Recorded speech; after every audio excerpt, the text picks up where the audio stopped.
एक बार एक ऋषि ने सोचा कि लोग पाप धोने के लिए सभी लोग गंगा जाते हैं। ऐसे में सारे पाप गंगा में ही समा जाते हैं। इस तरह तो गंगा भी पापी हो जाएगी। उस ऋषि ने यह जानने के लिए आखिर पाप जाता कहाँ है, तपस्या की। तपस्या करने के फलस्वरूप देवगण प्रकट हुए। तब ऋषि ने उनसे पूछा कि गंगा में जो पाप धोया जाता है वे कहाँ जाता है।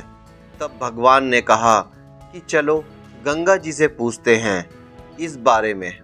ऋषि और भगवान दोनों ने ही गंगा जी से पूछा कि हे गंगे, सब लोग तुम्हारे यहाँ पाप धोते हैं, तो इसका मतलब क्या आप भी पापी हुई?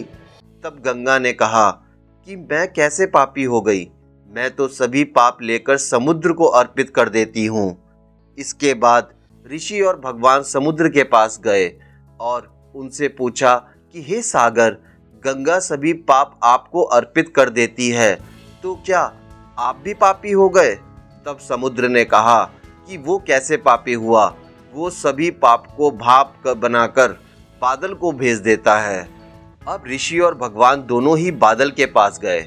उनसे पूछा कि हे बादल, समुद्र पापों को भाप बनाकर बादल बना देते हैं, तो क्या आप पापी हुए? बादलों ने कहा, मैं कैसे पापी हुआ, मैं तो सभी पाप को वापस पानी बना देता हूँ और धरती पर गिरा देता हूँ। इससे ही अन्न उपजता है, इसे ही मानव खाता है।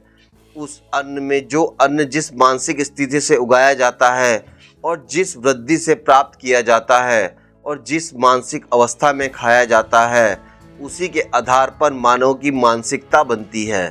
यही कारण है कि कहा जाता है कि जैसा खाए अन्न वैसा बनता मन।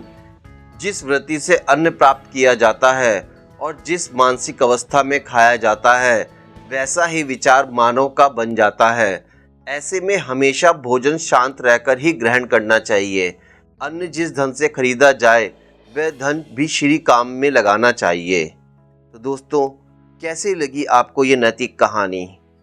अगर ये कहानी आपको अच्छी लगी हो तो प्लीज़ मेरे चैनल को लाइक करें, सब्सक्राइब करें। धन्यवाद।